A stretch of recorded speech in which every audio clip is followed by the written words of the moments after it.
Hoy estaremos estudiando la parábola del trigo y la cizaña en el capítulo 13. Al iniciar empieza la que decía nuestro hermano Héctor, la parábola del sembrador. Luego explica esa parábola y luego empieza con la parábola del trigo y la cizaña. Quiero que estemos, para iniciar, para dar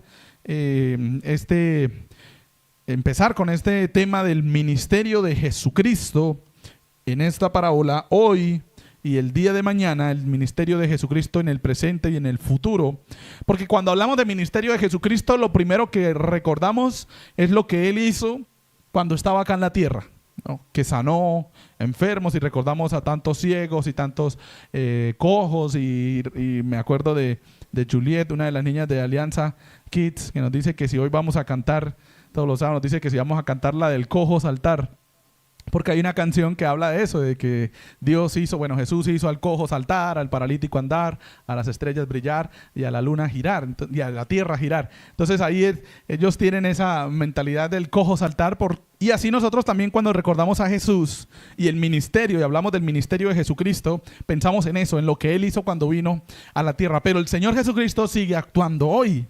El Señor Jesucristo sigue haciendo su obra hoy y la seguirá haciendo en el mañana. Y es lo que vamos a estar hablando en esta mañana. Y para introducirnos en este tema, hoy no nos vamos a mover de Mateo 13, pero vamos a estar leyendo unos versículos adelante, otros versículos atrás, y ahí vamos a ir jugando con el orden de cómo están organizadas esta parábola y su explicación. Para introducir este tema, cuando el Señor Jesucristo habla del ministerio o habla de esta parábola, Él enseña esta parábola a dos grupos de personas distintas. Y quiero que estemos pensando en eso por un momento, que la parábola que nosotros, o que nuestra palabra, o que el compartir el evangelio, también se mueve en estos dos entornos de los cuales Jesús va a empezar a hablar. En el versículo 24 dice, el primer versículo dice, les refirió otra parábola. Nos dice que esta no es la primera parábola, dice otra, o sea que había una anterior, que ya vimos que era la parábola, ¿cuál? La que estaba anterior, la del sembrador. Y en el versículo que inicia la parábola del sembrador, ¿a cuántas personas les está hablando en esa del sembrador y en la de la cizaña? Dice los primeros versículos: aquel día salió Jesús de la casa y se sentó junto al mar, y se le juntó mucha gente. Se le sentó mucha gente. Esa misma cantidad de gente, y probablemente más, porque ya habían llegado más, porque ya se habían acomodado más por ahí. Es a las cuales en el Mateo 13:24 les está explicando la del trigo y la cizaña. Es decir, este primer grupo de personas a las cuales les está hablando Jesús es a toda la gente en general. No está enseñándole solo a estos que son mis amigos, o a estos que son la rosquita, o a estos con los que sí tengo cercanía, sino que le está hablando a todos, el que quisiera llegar en ese momento.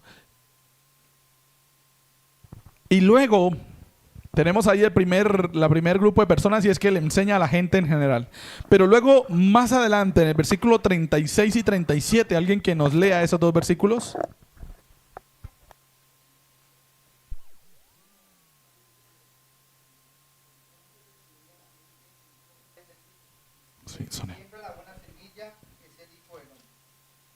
Bien, tenemos entonces en el 36 y en el 37 otro grupo distinto a los que mencionábamos en el versículo 1 y 2 del capítulo 13, del mismo capítulo. ¿Quiénes eran estos? Sus discípulos, dice el versículo 36. Entonces, despedida la gente, la mucha gente que estaba en los primeros versículos, entró Jesús en la casa, y acercándose a él, sus discípulos le dijeron, fueron los discípulos que le dijeron: bueno, ahora explíquenos la parábola, porque quedamos perdidos. No supimos qué era lo que usted dijo allá a todo ese montón de gente que usted les explicó.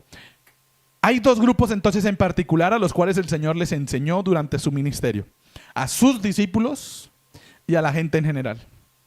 A sus discípulos los preparó y los capacitó para cuando Él no estuviese, fueran los que iban a enseñar a la gente en general.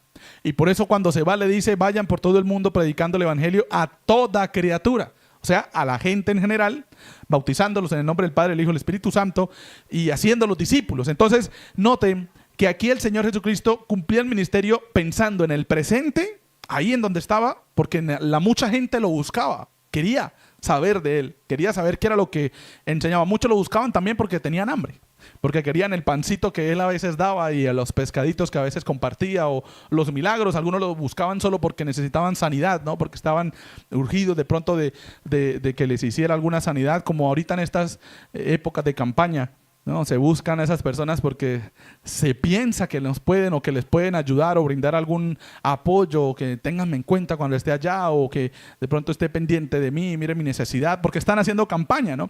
Jesús no estaba haciendo campaña, Jesús estaba extendiendo el reino, su reino, y lo enseña a todas las personas, lo enseña de manera general a todos los que se querían acercar a él.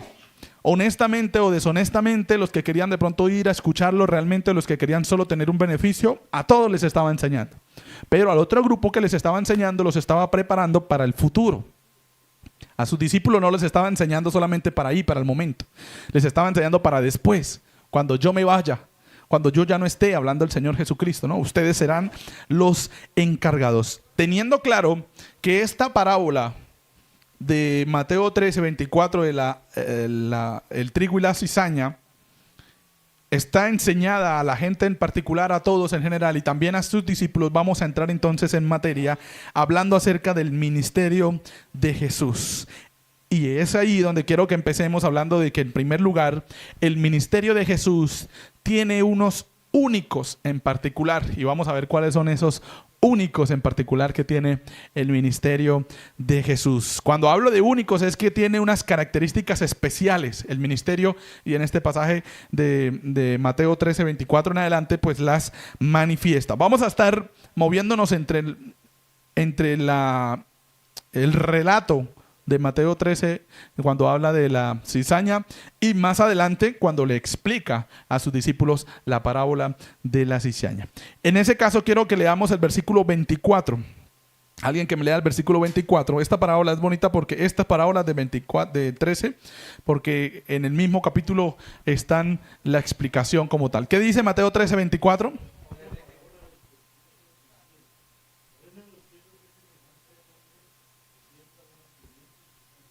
Bien, ¿qué personaje principal aparece ahí en esa parábola? ¿Cómo aparece ahí el nombre? Bueno, el nombre no, ¿cómo lo identifica? La persona, dice el hombre, ¿no? Un hombre, dice un hombre que empieza ¿a qué? A sembrar ¿en dónde? Ajá, en el campo, pero note que no es un campo X. No es cualquier campo. ¿Qué campo era?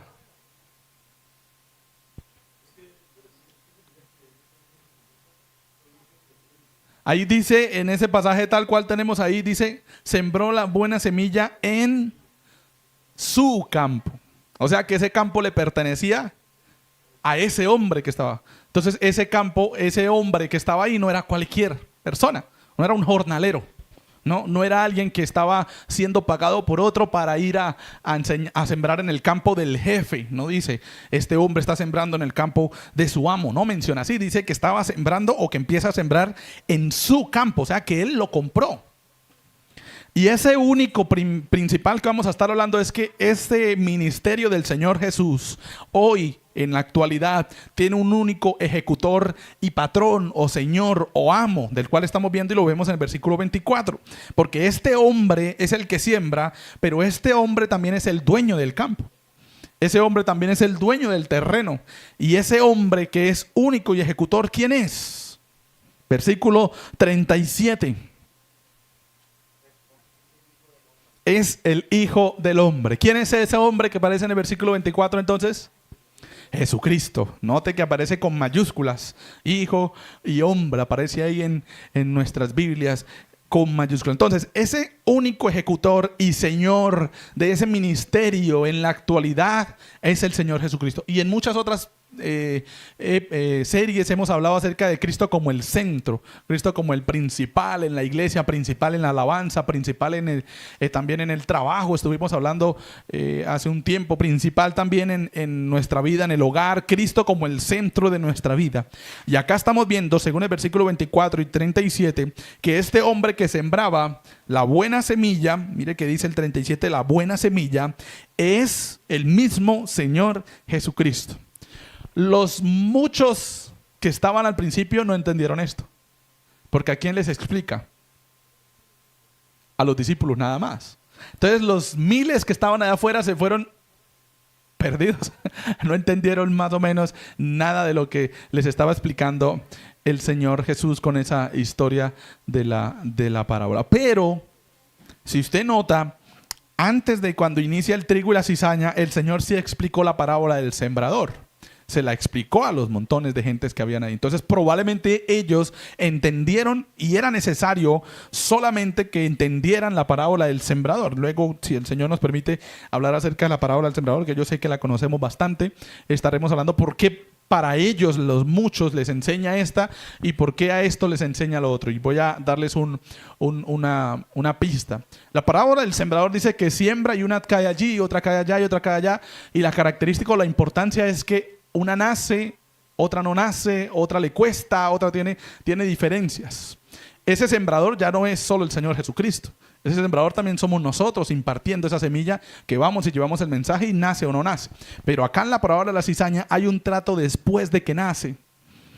Hay un trato con esa semilla que nace como tal porque tiene unas dificultades. Y luego vamos a estar bien. Entonces, en esta trigo y la cizaña ya no era para cualquiera, es para los que van a tratar con el trigo, para los que van a tratar con esas dificultades que se van a presentar en el campo. Entonces ahí ya está hablándole a los líderes. Por eso aparte les explica el trigo y la cizaña, porque era especialmente para ellos. Ellos debían entender bien ese tema y el Señor pues se las explicó a ellos. Pero entonces el primer único ejecutor y Señor es el Señor Jesucristo. Aquí solamente van a estar presentados los únicos. Ustedes tendrán que escribir ahí, si están anotando, a quién representa cada único. Ese segundo único es un único fin, un único propósito al cual llevarlos. Dice que el versículo 24 que leíamos ahorita dice que el reino de los cielos, una palabra clave en esta parábola. Y luego el versículo 41 vuelve y menciona algo similar. Dice: enviará el Hijo del Hombre a sus ángeles y recogerán de su reino. Y luego el versículo 43 al final dice: entonces los justos resplandecerán como el sol en el reino de su Padre. ¿Cuál era el propósito o el fin de sembrar esta semilla? Que la gente conociera al reino divino, que la gente entendiera quién era el verdadero rey. ¿Recuerdan cuando el Señor Jesucristo fue crucificado? ¿Cuál fue la escritura que le colocaron? El rey, pero no de todos. Según ellos, en burla de los judíos. Era burla lo que le colocaron ahí, porque los judíos no lo reconocían como rey. Era burla para Jesús, diciéndole el que se hizo llamar rey. Pero mírelo donde está muriendo crucificado. Hoy nosotros, no con la cruz, sino con la piedra removida, podemos decir que el Señor es nuestro Rey. Porque no se quedó en la cruz con esa burla que le hicieron. Fue sepultado y resucitó al tercer día. Eso es el propósito de presentar ese reino que menciona ahí. Que la gente conozca que no murió el Rey. Que murió, fue sepultado, pero que resucitó y que ninguno otro podrá hacer eso. Solamente el verdadero Rey, el Señor Jesucristo. Entonces, el único fin ahí es presentar el reino divino, presentar el reino de Dios. Y por eso lo menciona tantas veces, el reino de los cielos, su reino, el reino de su Padre, porque era el propósito, que la gente conociera que el reino o el sistema humano no era el único. En este caso, aparece el soberano reino divino, el de Dios. Pero también tiene un único terreno. Mateo 13:24, y ahorita lo veíamos, habla de su campo. El hombre, que ya sabemos que es Jesús, siembra en su campo. Y luego Mateo 13:38 nos dice quién es ese campo. ¿Qué dice Mateo 13:38? El campo es el mundo. Entonces el único terreno que hay, ¿en dónde es? La tierra. Aquí es donde se va a sembrar. Aquí es donde el Señor sembró ya esa semilla. Y aquí es donde el Señor nos está diciendo a nosotros, ustedes tienen que replicar eso. Ese único terreno es la humanidad en general. El Señor sembró a través de la parábola del sembrador a la multitud de personas. Pero ahora aquí con la parábola de la trigo y la cizaña le está sembrando a sus líderes, a los representantes, les está diciendo, mire, esto es para ustedes. Porque ahora les corresponde a ustedes tratar con esa semilla que ya fue sembrada en esos muchos que estaban atrás, en los 5,000 que fueron alimentados o más de 5,000 que fueron alimentados después, después también con los multitud de personas que fueron sanadas. A todos esos que ya se les ha sembrado, ustedes son los que tienen que empezar a trabajar ahora. Y por eso les está explicando esta a ellos. Pero no solamente tenemos un único ejecutor, no solamente tenemos el reino divino presentado como el único fin, no solamente tenemos un único terreno que es en la tierra, sino que también tenemos unos únicos observadores y asistentes. Versículo 27, 28 al 30. Versículo 27 al 30. Sí, 27 al 30.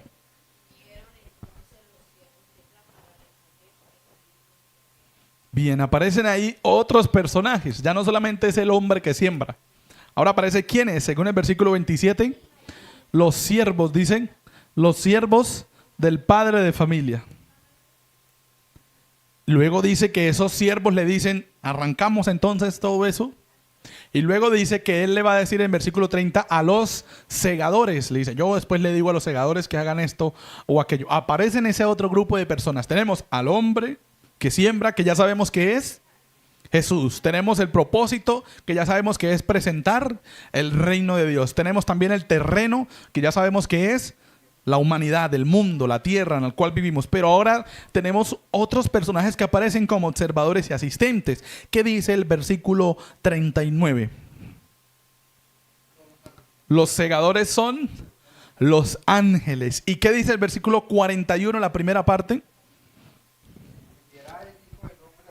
Enviará el Hijo del Hombre a sus ángeles. ¿Quiénes son entonces esos siervos, esos colaboradores que están ahí para ayudar? Que dice, el mismo pasaje dice que son siervos del padre de familia.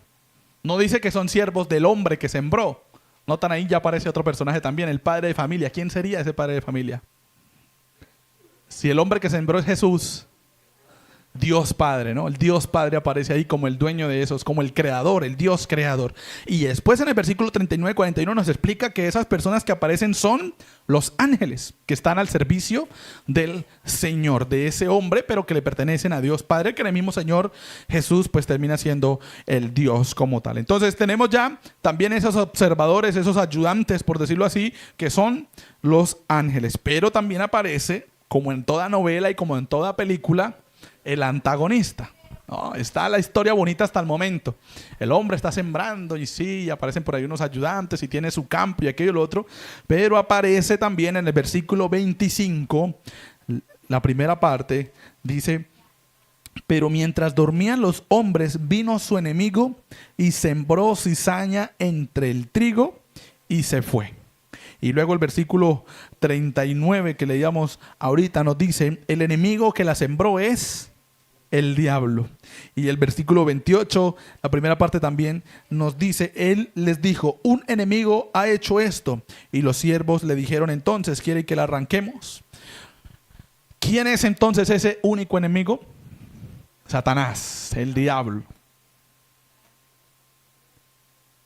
Ese ser, y a mí me impactó ver esto, que dice que cuando vino a sembrar, cuando dormían en la noche, suponemos que en la noche. Pero ¿quién sabía que había sido el enemigo el que lo había sembrado? El hombre que sembró. O sea que ese hombre lo sabía todo. Sus ayudantes no sabían. Sus ayudantes dijeron: bueno, ¿qué pasó acá? Usted no había sembrado trigo, el mejor trigo que tenía, y ahora ¿por qué tiene ahí maleza? ¿Por qué tiene maleza ese trigo? El hombre que sembró sabía que un enemigo había hecho esto. Note la soberanía del Señor Jesucristo. Él es Dios y sabía que Satanás había hecho. Y por eso después Él puede explicar en el versículo 39 que ese enemigo que la sembró es el diablo, es Satanás. Ese es el enemigo que nosotros también tenemos hoy. El que está en contra de que nosotros sembremos la semilla del Señor.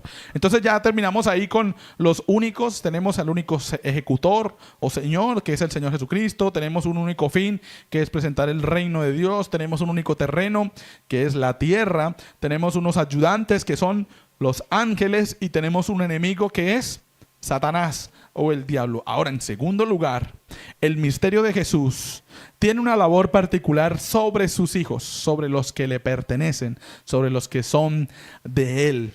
Quiero que leamos que este pasaje del que estamos hablando inicia en el versículo 24, dando una característica, y el hermano Héctor lo mencionaba hace un momento. ¿Qué tipo de semilla sembró? La buena semilla, o sea que esa semilla no podía tener maleza cuando naciera. Y luego en el versículo 37 vuelve y dice que esa semilla, ¿cómo era? Buena semilla. Y luego en el versículo 38, ¿qué vuelve a decir? La buena semilla. El 27 también menciona. Cuando le preguntan, ¿no sembraste buena semilla? Los ángeles en ese caso estaban dudando, ¿no? De la semilla que había sembrado el Señor Jesucristo. Recuerden que los ángeles son creados por Dios. También se podrían en ese caso dudar, así como se equivocó Satanás siendo ángel. Pues sus ángeles, los que están aún a su servicio, también pueden dudar de ese obrar del Señor. Pero lo que hace particularmente el Señor sobre sus hijos en primer punto es que hace nacer espiritualmente. Esa semilla era buena, por lo tanto iba a nacer. En algún momento iba a brotar, no se iba a quedar ahí, se iba a morir. Iba a nacer porque era la buena semilla, era escogida. Cuando se habla de buena semilla en agricultura, se está hablando de la semilla que se escoge, no del montón de semilla que se agarra y se tira y que alguna nacerá. No, se escoge específicamente, se dice esta está buena, esta está buena. Se pasa por un proceso de peso muchas veces, de calidad, podríamos llamarlo. Y la buena semilla es la que se va a sembrar. Eso es lo que hizo este hombre, hablando del Señor Jesucristo. Él escogió, Él predestinó las personas que iban a ser, en las cuales iba a ser sembrada esa buena semilla. Y en ese listado de personas estaba usted y estoy yo. Qué bonito saber eso, ¿no? Que el Señor sabía que usted y yo íbamos a ser parte de esa buena semilla, que íbamos a nacer espiritualmente. Esa buena semilla iba a surgir, pero no solamente se iba a quedar convertida en semilla, iba a nacer, sino que luego el versículo 25 dice que esa semilla se convirtió en trigo, o sea que creció. Y esa es la segunda característica de la labor que hace Dios en nosotros, que nos hace madurar. No se quedó ahí como un pedacito ahí de matica, que como una que tenemos aquí con Melissa, que tenemos rato bregando a que sobreviva esa pobre matica. Y ahí como que sí, como que no, como que sale, como que no sale, parece que se va a morir. Mónica lleva como varios meses diciendo, no, eso se va a morir. Pero ahí está agarrada. No se quedó ahí esa buena semilla de la cual estamos hablando ahorita, sino que esa semilla se convirtió, creció, maduró y se convirtió en trigo. Y el versículo 25 dice que era trigo. Y el versículo 29 dice, tengan cuidado porque pueden arrancar con la cizaña el trigo. O sea que el trigo maduró, dio fruto. Porque el trigo no es trigo, sino da fruto.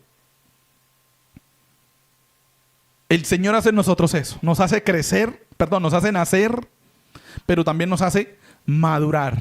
Él hace que ese crecimiento y esa maduración llegue a nuestra vida y que podamos decir, ya no soy solo una semilla, soy un trigo. Soy parte del trigo como tal. Pero no solamente nos hace madurar, no solamente nos hace nacer, sino que también después en el versículo 30, quiero que alguien me lea ese versículo 30. Pero recoged el trigo ¿en dónde? Recuerden el campo. El campo dice que es la humanidad y veíamos en el pasaje dice que ese campo era su campo, ¿no?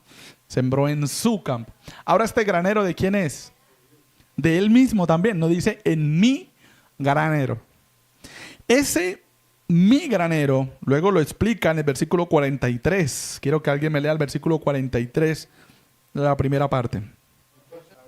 Oiga, entonces los justos, el trigo, los que eran suyos, dice que resplandecerán como el sol. ¿En dónde?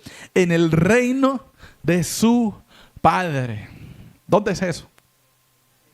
En la eternidad, en el cielo. Allá estaremos nosotros, que algún día fuimos buena semilla, que luego fuimos trigo, y en tercer lugar seremos partícipes del reino glorioso de nuestro Señor, del gobierno glorioso de nuestro Señor, cuando se manifieste Él como el rey que siempre ha sido y le diga a la humanidad: aquí estoy yo. Y luego por eso Apocalipsis también dice que toda lengua confesará y toda rodilla se doblará y ante el Señor confesará que Jesucristo es el Señor. ¿Recuerdan? Jesucristo, el hombre que sembró, el hombre que puso la buena semilla, es el Señor. Entonces, tres cosas hace el Señor en nosotros.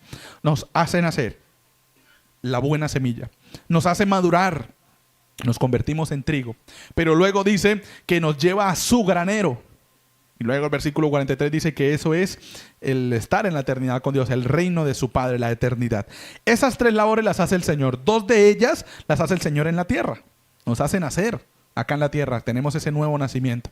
Nos hace madurar acá en la tierra, tenemos la oportunidad de ministrar, de aportar, de estar creciendo, de llevar el mensaje de salvación.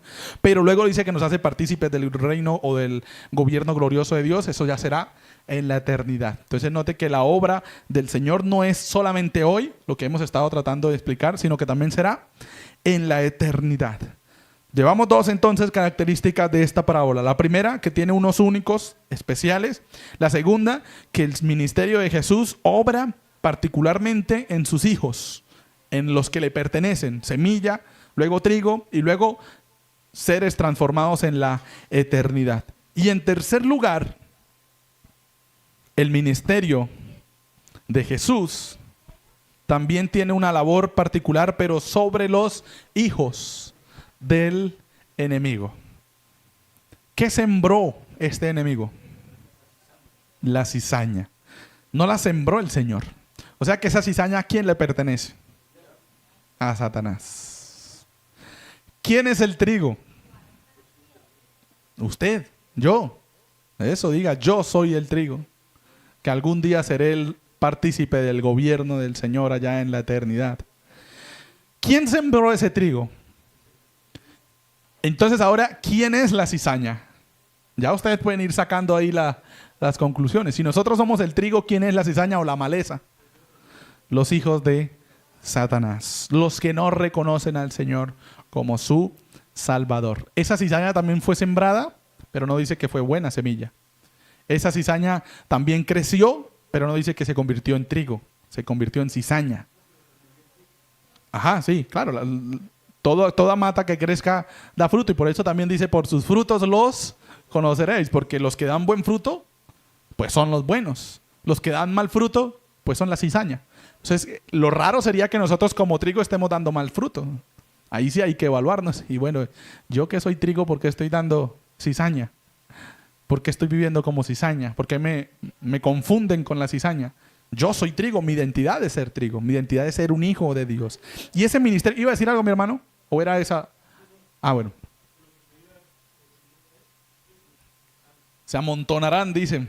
Se amontonarán, ¿no? De todas las partes del planeta se amontonarán. Y tratarán de buscar y se levantarán por esos falsos profetas, por el hambre que tiene la gente de escuchar y de saber. Se amontonarán donde sea, donde caigan. Eso se llama ecumenismo. Lo que dice el hermano es que todos estamos bien en un solo lugar. Y de pronto usted no cree en el Señor, pero venga acá y acérquese con nosotros. Y eso lo hace también la Iglesia Católica. Y se ha visto mucho ese movimiento actualmente. ¿Quién es la única religión que quizás respalda el movimiento del LGTBIQ? La Iglesia Católica. La Iglesia Católica. Porque es lo que quiere. Eso. Y eso va a ser cada vez peor, mi hermano. Eso no nos debe sorprender. Pero lo que nos debe enorgullecer es que ese hombre que vino a sembrar nos escogió a nosotros para hacer buena semilla. Y que estamos ¿en dónde sembrados? ¿En el campo de quién? En el campo de Él. Y de ahí nadie nos va a mover. Y entonces ahí el ministerio del Señor Jesús con los hijos del enemigo, ¿qué es? El primer lugar es que ese trabajo que hace el Señor Jesús con los que no son sus hijos, que sembró Satanás, es que los vigila. está pendiente de ellos. ¿Recuerdan al hombre Job? ¿Qué permisos le dio Dios a Satanás? ¿Podía hacer con él absolutamente menos? Note que ahí Dios estaba vigilando incluso a Satanás. Le está diciendo, yo lo estoy viendo. Ojo con eso. Yo le voy a dar permiso para que usted quede mal, porque usted se va a dar cuenta que Job va a ser fiel. Pero no se puede pasar hasta acá. Y yo voy a estar vigilándolo. Y Satanás lo sabía. Satanás sabía que el Señor lo estaba mirando y que si intentaba hacer algo fuera de lo que él le había dado permiso, pues iba a pagar las consecuencias de eso. Satanás creía que podía con cualquier cosita mover a Job, pero Dios sabía quién era su trigo. Dios sabía quién era Job, su trigo. Y acá aparece entonces, en este caso también, cuando dice que creció entre el trigo la cizaña, aparece la gente y le dice, bueno, usted no había sembrado buena semilla, ¿por qué apareció cizaña? El Señor Jesús, cuando menciona en los versículos 25 al 27, cuando menciona que apareció, que vino el enemigo a sembrar cizaña, dice que salió la hierba y dio fruto. Entonces apareció también la cizaña. Vinieron entonces los siervos del padre de familia y le dijeron, Señor, ¿no sembraste buena semilla? ¿De dónde pues tienes cizaña? Él les dijo, un enemigo ha hecho esto. Y los siervos le dijeron, ¿quieres pues que vayamos y la arranquemos? Hablando de la cizaña. No estaba hablando del trigo. Los ángeles, que ya sabemos que eran los ángeles, le estaban diciendo, ¿quiere que vayamos y acabemos con los malos? Porque pues sería como lo más lógico humanamente pensando, ¿no? Pues si nació cizaña y trigo, pues vamos y acabamos con la cizaña y listo. Pero no, ¿qué dice? No sea que al arrancar la cizaña arranquéis también con ella el trigo. O sea que el Señor dice, déjenla ahí que yo la voy a estar vigilando, que no se van a pasar. No van a ser ni van a pertenecer al trigo porque fueron sembrados por el enemigo. Vigilante, el Señor está ahí pacientemente y permite la presencia de la cizaña. Permite que estén ahí. Luego quiero que me lean el versículo 38.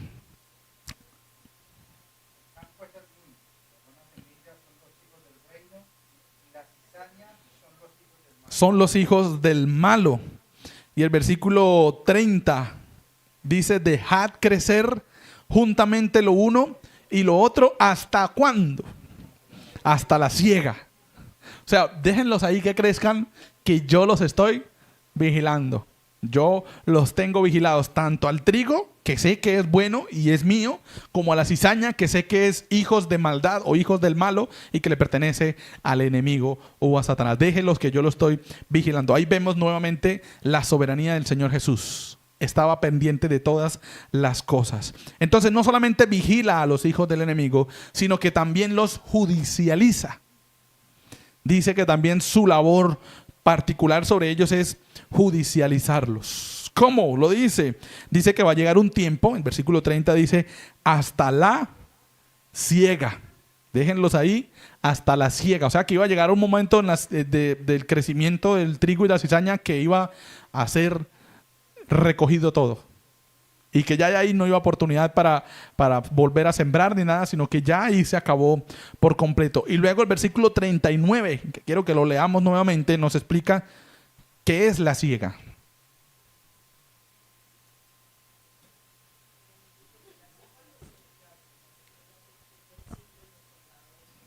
La siega es el fin del siglo. ¿Qué es eso del fin del siglo? No, porque nosotros nos morimos y sigue habiendo cizaña, sigue habiendo...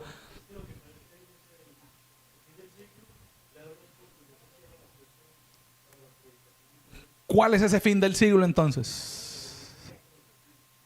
¿Cuándo empieza el fin del siglo?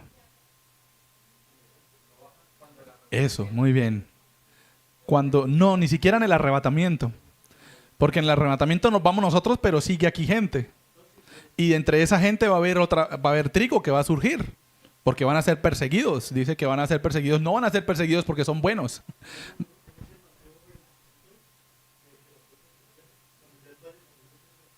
Sí, pero ¿cuándo es ese momento? Cuando venga el Señor Jesucristo. cuando venga con su reino, cuando venga a reinar, cuando venga a poner su reino acá. Y eso es cuando se acabe la gran tribulación. Recuerden, el Señor Jesucristo aparece en las nubes. Dice, le veremos y toda lengua y todo eso va a pasar en las nubes. Y los que son suyos, el trigo, se irá con él.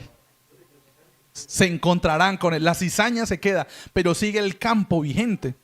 Es decir, que cuando se van los que en ese momento fueron trigo, probablemente después va a surgir nueva buena semilla, porque ahí va a estar el mundo, que es el campo. Todavía el Señor Jesucristo no ha venido a la tierra, se ha visto, es visible, pero no ha venido. Y ahí empieza la gran tribulación. ¿Por qué la gran tribulación? Para los hijos de maldad no es gran tribulación. Para los hijos que son trigo sí es gran tribulación. Porque van a buscar al Señor ahora sí asustados, ¿no?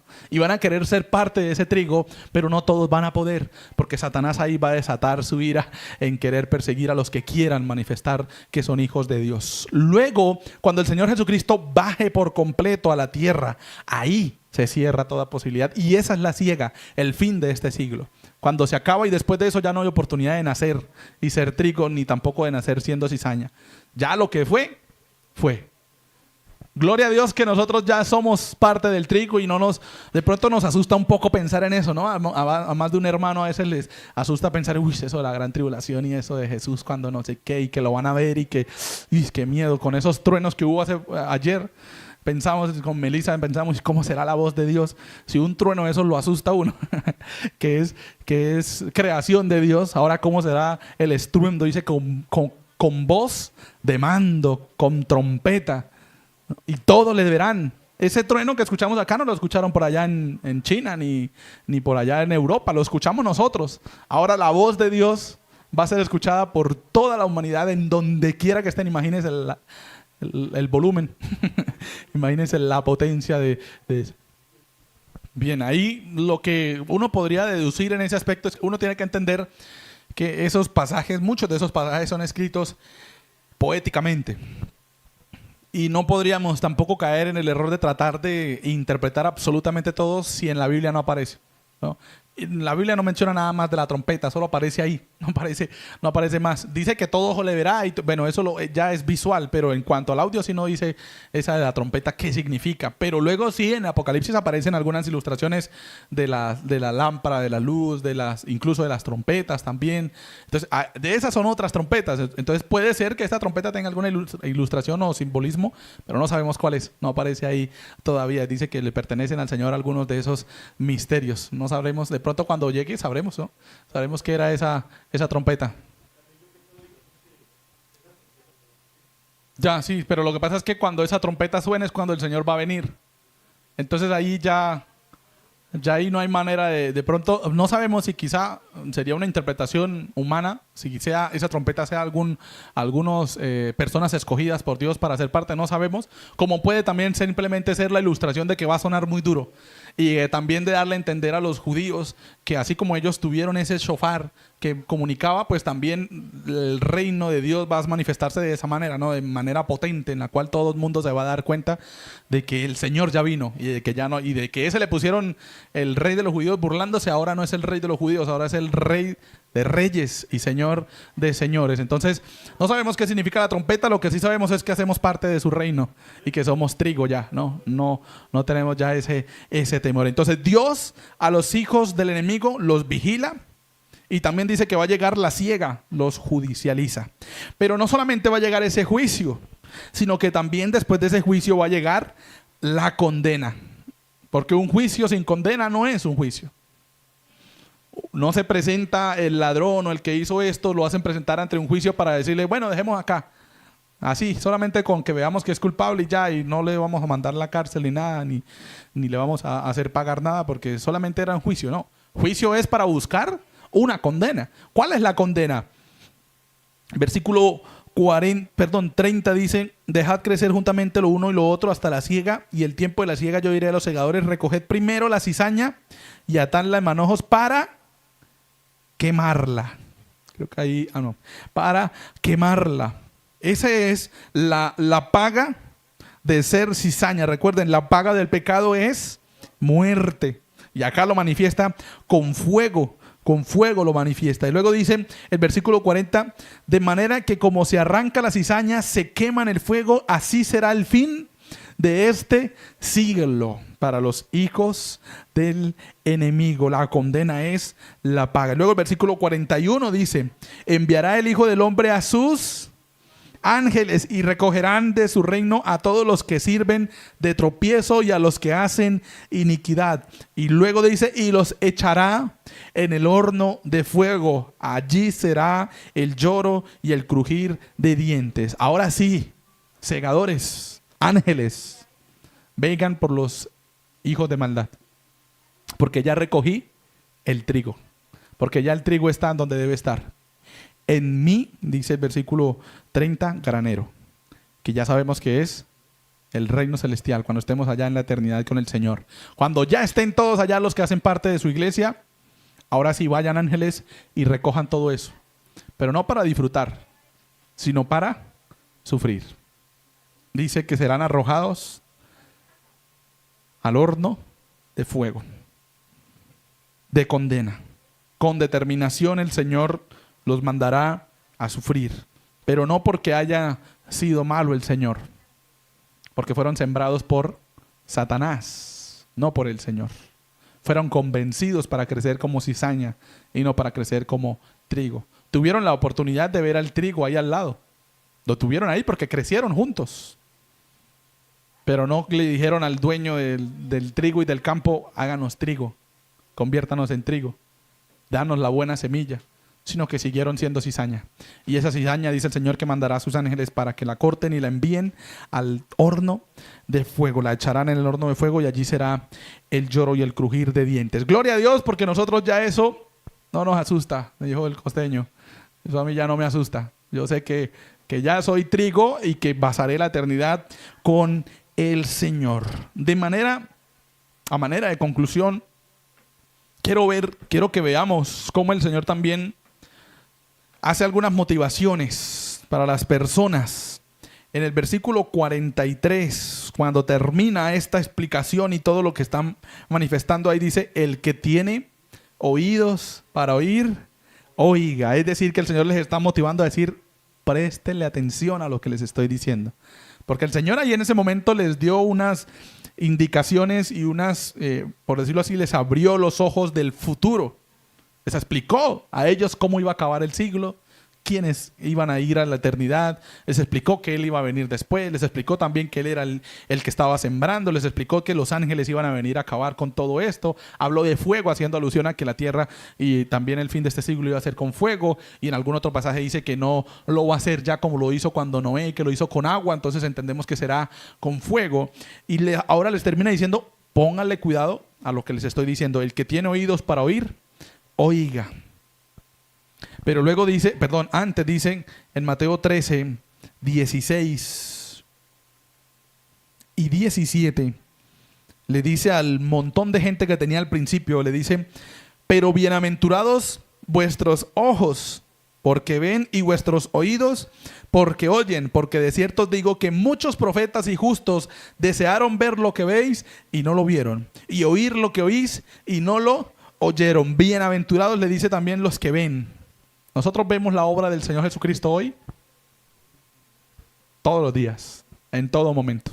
Bienaventurados somos. Pero ahora tenemos que prestar atención a lo que oímos, porque es fácil confiar en lo que vemos, pero es difícil confiar en solo lo que oímos. Y si oímos la voz del Señor Jesucristo hoy, tenemos que ser confiados en Él, en la voz del Señor Jesucristo. Dice la conclusión que tenemos ahí para ustedes, dice, Jesús mismo, porque Él vive, no temo el mañana, dice. Dice la conclusión. La vida eterna pudo alcanzar. Ahora sí, la conclusión. Jesús mismo nos deja su ejemplo de cómo debe ser nuestro ministerio. Un ministerio que no hace acepción de personas. Recuerden, le enseñó a la multitud, pero también le enseñó a la rosquita, a los 12, a los que estaban ahí que tenían que prepararse. Además de eso, que cumple con esparcir el reino de Dios. Vino a sembrar la buena semilla. El nacer, el crecer y el madurar ya le corresponde al Señor. Nosotros debemos sembrar. Debemos cumplir esa emulación de lo que hizo el buen Señor. sembrar. Tenemos que hacerlo nosotros. Que crezca, que no crezca, recuerden, es semilla del Señor. Si es buena, el Señor sabe que van a hacer. Que nazca, que madure, que participe de la vida eterna, ya le pertenece al Señor. Pero nuestra tarea es sembrar, llevar el mensaje de salvación.